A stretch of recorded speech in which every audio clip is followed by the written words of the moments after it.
Hello students, how are you? Welcome back in your own chemistry class. We are meeting after very long time. We are starting here a new chapter biomolecules. ठीक है, biomolecules यानी कि जैव अणु. जैव अणु का मतलब होता है वे कार्बनिक अणु जो जीवों के निर्माण, उसकी वृद्धि एवं मरम्मत के लिए आवश्यक होते हैं.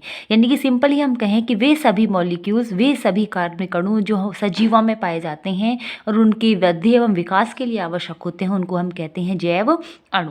ठीक है ना. और मुख्य रूप से जो जैव अणु अपनी बॉडी में होते हैं बहुत सारे होते हैं, लेकिन हम जो इस चैप्टर में स्टडी करेंगे वो होंगे कार्बोहाइड्रेट्स.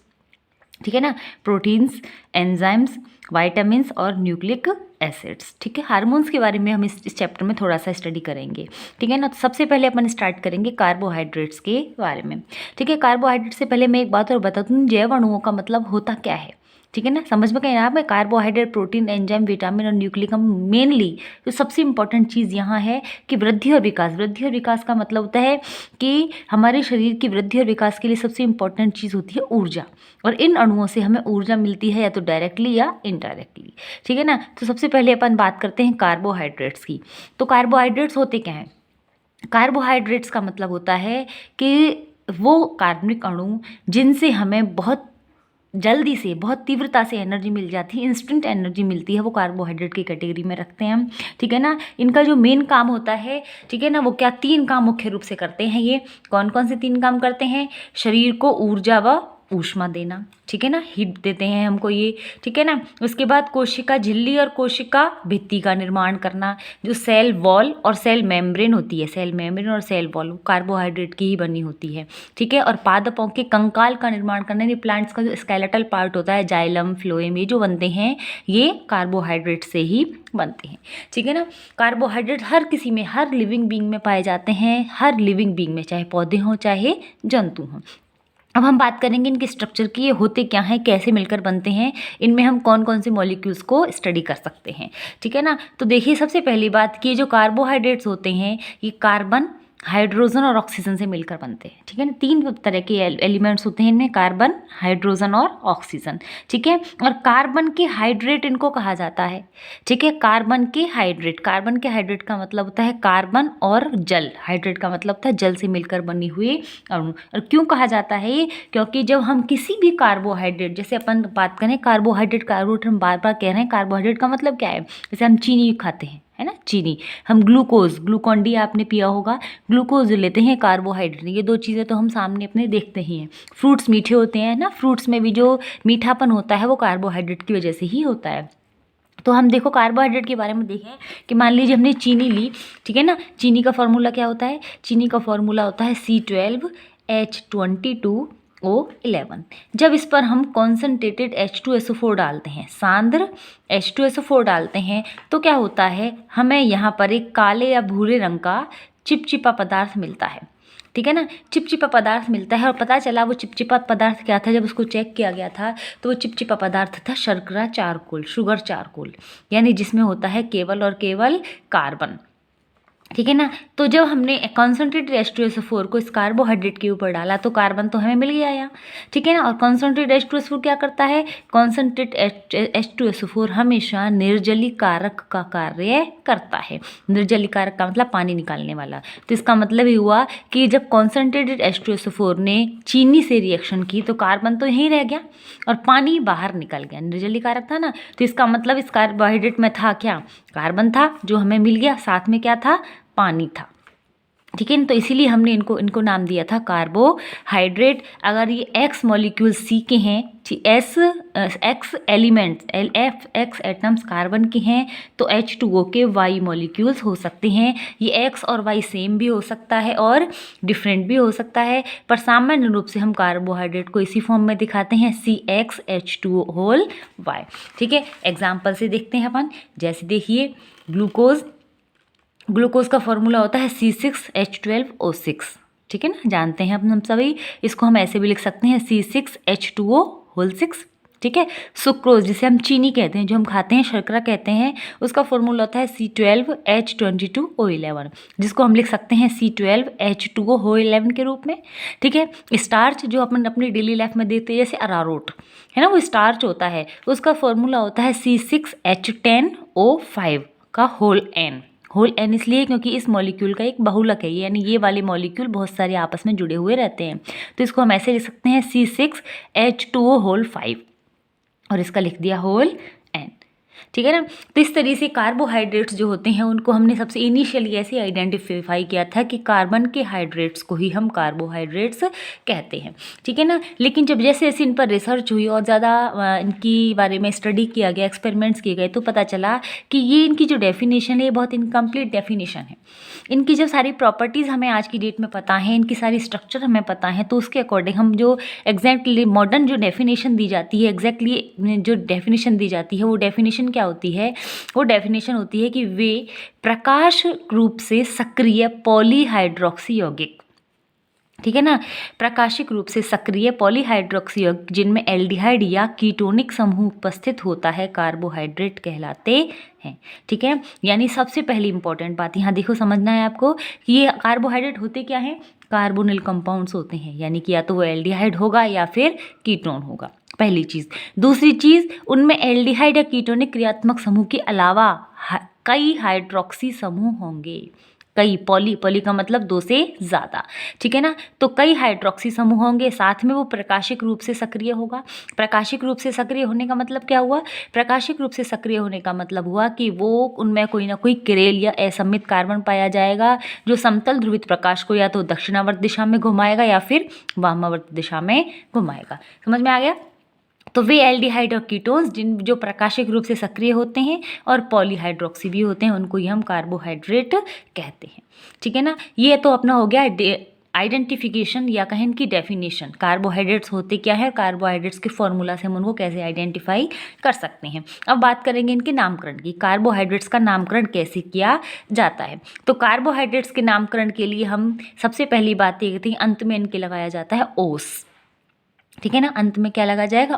ओस। जैसे मैंने भी आपको नाम बताए हैं, ग्लूकोज, सुक्रोज, ठीक है, ओस जरूर लगेगा। ठीक है। अब मैंने आपको दूसरी बात बताई है कि या तो एल्डिहाइड होते हैं या फिर कीटोन होते हैं। तो अगर ये एल्डिहाइड होगा, जो भी कार्बोहाइड्रेट गिवन है वो अगर एल्डिहाइड होगा तो उसको हम कहेंगे एल्डोज, और अगर वो कीटोन होगा तो हम उसको कहेंगे कीटोस। ठीक है ना। एक बात क्लियर हुई कि अगर एल्डिहाइड है तो उसको एल्डोज कहते हैं और अगर कीटोन है तो उसको हम कीटोस कहते हैं। अब बात आती है कि उस कार्बोहाइड्रेट में कार्बन परमाणु की संख्या कितनी है। ठीक है। तो कार्बन परमाणु की संख्या अगर 3, कम से कम 3 होगी, कि पॉलीहाइड्रोक्सी की बात करते हैं, कम से कम 3 होगी। 3 के लिए हम कहते हैं ट्राई, 4 के लिए कहते हैं टेट्रा, 5 के लिए कहते हैं पेंटा, 6 के लिए हेक्सा और 7 के लिए हेप्टा। तो जितने भी कार्बन होते हैं उसके अकॉर्डिंग हम उनके नाम रख देते हैं। क्या? कि कार्बन परमाणुओं की संख्या के आधार पर उन्हें हम ट्रायोज, ट्रायोज का मतलब 3 कार्बन की एल्डिहाइड या कीटोन है वो। ठीक है। टेट्रोज का मतलब 4 कार्बन का कार्बोहाइड्रेट है। पेंटोज का मतलब 5 कार्बन का कार्बोहाइड्रेट है। हेक्सोज का मतलब 6 कार्बन का हाइड्रेट है। और हेप्टोज का मतलब 7 कार्बन का कार्बोहाइड्रेट है। ठीक है ना। ये तो हुआ इनका स्टार्टिंग नामकरण कि हम सब अंत में ओज लगाएंगे। एल्डिहाइड होगा तो एल्डोज लिखेंगे, कीटोन होगा तो कीटोज लिखेंगे, और जितने कार्बन होंगे उसके हिसाब से उनको ट्रायोज, टेट्रोज, पेंटोज, हेक्सोज या हेप्टोज नाम दे देते हैं। अब करते हैं हम कार्बोहाइड्रेट्स का वर्गीकरण। क्लासीफाई करेंगे, कैसे कैसे क्लासीफाई करेंगे? देखो 2 तरीके हैं इनको क्लासीफाई करने के। ठीक है। पहला तरीका है इनके भौतिक गुणों के आधार पर, और दूसरा तरीका हम देखेंगे जल अपघटन के आधार पर। ठीक है। तो भौतिक गुणों के आधार पर का मतलब है कि इनके हम भौतिक गुणों की पहचान करके इनको पता लगाएं कि कार्बोहाइड्रेट कौन से प्रकार के हैं। तो हमने इनको कहा है शुगर्स और नॉन शुगर्स। ठीक है ना। शर्कराएं और अशर्कराएं। शर्कराओं को आप पहचानने के लिए दिमाग में रखिए बस चीनी को। ठीक है ना। शुगर हम उसी को कहते हैं, चीनी को याद रखिए। चीनी स्वाद में कैसी होती है? मीठी होती है। पानी में आसानी से घुल जाती है, यानी कि जल में विलय होती है, और क्रिस्टलीय ठोस भी होती है। तो ये 3 प्रॉपर्टीज होती हैं शर्कराओं की, स्वाद में मीठी, जल में विलय और क्रिस्टलीय ठोस। और अशर्कराएं जो शर्करा नहीं है, यानी इसका उल्टा हो गया, स्वाद में कोई फीकी होंगी यानी कि स्वादहीन होंगी, पानी में घुलेंगी नहीं यानी कि जल में अविलय होंगी। ये क्रिस्टलीय थे तो ये कैसी होंगी? अक्रिस्टलीय होंगी। एग्जाम्पल्स देखते हैं यहाँ, glucose, fructose, sucrose, lactose, maltose, इन सबको हम इस चैप्टर में स्टडी भी करेंगे। ठीक है ना। और अशर्कराओं में आती हैं स्टार्च, सेलुलोज और ग्लाइकोजन। ये प्लांट्स में पाए जाते हैं स्टार्च और सेलुलोज, और ग्लाइकोजन एनिमल्स में यानी कि जंतुओं में पाया जाता है। ठीक है ना, ये तो होगी भौतिक गुणों के आधार पर कि वो फीकी थी, मीठी थी, पानी में घुल रही थी या नहीं घुल रही थी, क्रिस्टलीय थी या अक्रिस्टलीय थी। ठीक है, दूसरा इंपॉर्टेंट क्लासिफिकेशन है जल अपघटन के आधार पर। जल अपघटन के आधार पर हमने कार्बोहाइड्रेट्स को 3 पार्ट्स में डिवाइड किया है, मोनोसैकेराइड्स, ओलिगोसैकेराइड्स और पॉलीसैकेराइड्स। मोनो का मतलब होता है 1, पॉली का मतलब होता है बहुत सारे, और ओलिगो का मतलब बीच की कैटेगरी है, और इस बीच की कैटेगरी में हम लेते हैं 2 से 10। सैकेराइड्स का मतलब होता है यूनिट्स, कार्बोहाइड्रेट की यूनिट्स, इकाइयाँ, कि जो कार्बोहाइड्रेट है उसमें उसका अगर हम जल अपघटन करते हैं तो हमें कितने प्रकार के अणु या कितने अणु प्राप्त होते हैं। ठीक है ना, तो अब देखो मोनोसैकेराइड इकाइयों का मतलब क्या होगा, ओलिगोसैकेराइड इकाइयों का मतलब क्या होगा, और पॉलीसैकेराइड इकाइयों का मतलब क्या होगा। जब हम जल अपघटन कर रहे हैं तो अगर इन जल अपघटन पर हमें कुछ नया अणु मिले ही नहीं, यानी वो एक था और वो एक ही रहे, जिस रूप में था वो उसी रूप में रहे, तब उसको कहेंगे मोनोसैकेराइड। और अगर हमने उसका जल अपघटन किया तो हमें उसके जल अपघटन से 2 या 10 तक के अणु मिल गए। ठीक है ना, समझ में क्या समझिए इस चीज़ को कि एक ये मॉलिक्यूल था, इसका हमने जल अपघटन किया, ऐसे के ऐसे ही रहा, तो ये एक था, अभी भी एक ही है, तो ये कहलाएगा मोनोसैकेराइड। ठीक है ना, अगर हमने इसका जल अपघटन किया तो अगर हमें 2 छोटे मॉलिक्यूल मिल गए या 10 तक के छोटे मॉलिक्यूल मिल गए, कितने भी हो सकते हैं, कम से कम 2 होंगे, 10 तक के मॉलिक्यूल अगर मिल जाते हैं इसी एक से, तो इसको हम कहेंगे ओलिगोसैकेराइड। ठीक है, और अगर इससे हमें बहुत सारे असंख्य अणु मिल गए, बहुत सारे अणु मिल गए इससे हमें, तो इसको हम कहेंगे पॉलीसैकेराइड्स। ठीक है ना, देखिए इसको, इसका मीनिंग क्या हुआ देखते हैं। देखिए सबसे पहली बात कि मोनोसैकेराइड्स का जल अपघटन नहीं होता, यानी कि जिस रूप में है उसी रूप में रहता है, इसका टूटता नहीं है कुछ भी, तो इसीलिए हम इन्हें सरल शर्करा भी कहते हैं। जबकि इनके जल अपघटन से 2 से 10 मोनोसैकेराइड इकाइयाँ प्राप्त होती हैं, इसीलिए इनको हम ओलिगोसैकेराइड्स कहते हैं। और इनके जल अपघटन पर असंख्य मोनोसैकेराइड्स इकाइयाँ प्राप्त होती हैं, इसीलिए इसको हम पॉलीसैकेराइड्स कहते हैं। ठीक है, उदाहरण देखते हैं हम इनके। मोनोसैकेराइड में इकाइयाँ उदाहरण हैं, देखो ट्रायोज, ट्रायोज का मतलब क्या हुआ था, जिसमें 3 कार्बन पाए जाते हैं, उसका उदाहरण है ग्लिसरैल्डिहाइड। ठीक है ना, टेट्रोज, टेट्रोज का उदाहरण है एरिथ्रोज और थ्रियोज। पेंटोज, इसका उदाहरण है राइबोज और एराबिनोज। हेक्सोज, इसका उदाहरण है ग्लूकोज, फ्रक्टोज और गैलेक्टोज। ठीक है ना, इनमें ओलिगोसैकेराइड्स में डाइसैकेराइड्स के उदाहरण पढ़ने हैं हमको, 3 एग्जाम्पल पढ़ने हैं। डाइसैकेराइड का मतलब, डाई का मतलब 2, डाइसैकेराइड्स का मतलब हुआ कि जब इनका जल अपघटन करवाया जाएगा तो हमें कितनी इकाइयाँ मिलेंगी, डाई, यानी कि 2 मोनोसैकेराइड इकाइयाँ मिलती हैं, उनको हम डाइसैकेराइड्स कहते हैं। देखो एग्जाम्पल देखते हैं। सुक्रोज, सुक्रोज में क्या क्या मिलेगा हमको, एक अणु मिलेगा ग्लूकोज का और एक मिलेगा फ्रक्टोज का, ये दोनों मोनोसैकेराइड हैं, देखो ग्लूकोज और फ्रक्टोज। माल्टोज का जब जल अपघटन करेंगे तो हमें 2 यूनिट मिलेंगी ग्लूकोज की, यानी माल्टोज ग्लूकोज से मिलकर बनी हुई होती है। लैक्टोज का जब जल अपघटन करते हैं तो हमें एक मॉलिक्यूल तो मिलता है ग्लूकोज का और एक मिलता है गैलेक्टोज का। ठीक है, इन सब की स्ट्रक्चर हमको एक एक करके देखनी है। ठीक है ना, अब ये डाइसैकेराइड इकाइयाँ आपस में जिस बंध से जुड़ी रहती हैं उस बंध को हम कहते हैं ग्लाइकोसाइडिक बंध। ठीक है ना, 2 मोनोसैकेराइड इकाइयों को जोड़ने के लिए जो बंध होता है उस बंध को हम ग्लाइकोसाइडिक बंध कहते हैं। ठीक है ना, दोनों मोनोसैकेराइड इकाइयाँ इसी बंध के द्वारा जुड़ी हुई होती हैं। और यहाँ पॉलीसैकेराइड का मतलब क्या हुआ, इनके जल अपघटन पर असंख्य मोनोसैकेराइड इकाइयाँ प्राप्त होती हैं। ठीक है ना, एग्जाम्पल देखें हम, स्टार्च का, सेलुलोज का और ग्लाइकोजन का, इन सब का कॉमन फॉर्मूला यही है। स्टार्च का फॉर्मूला लिखना है तो भी यही है, सेलुलोज का फॉर्मूला लिखना है तो भी यही है, ग्लाइकोजन का फॉर्मूला लिखना है तो भी यही है। इनकी स्ट्रक्चर में माइन्यूट डिफरेंस होता है, वो डिफरेंस अभी हम आगे देखेंगे, इन सब की स्ट्रक्चर हमको पढ़नी है। ठीक है ना, अब हमने यहाँ देखा था कि डाइसैकेराइड में एक ग्लाइकोसाइडिक बंध पाया जाता है, तो पॉलीसैकेराइड्स में जब बहुत सारी मोनोसैकेराइड इकाइयाँ हैं तो बहुत सारे ग्लाइकोसाइडिक बंध पाए जाते हैं। ठीक है ना, क्लियर हो गई चीज़। इनका जल अपघटन नहीं होता, इनका जल अपघटन होगा तो 2 से लेकर 10 तक की मोनोसैकेराइड इकाइयाँ प्राप्त होती हैं। 2 मोनोसैकेराइड इकाइयाँ प्राप्त होती हैं तो उसको डाइसैकेराइड कहेंगे।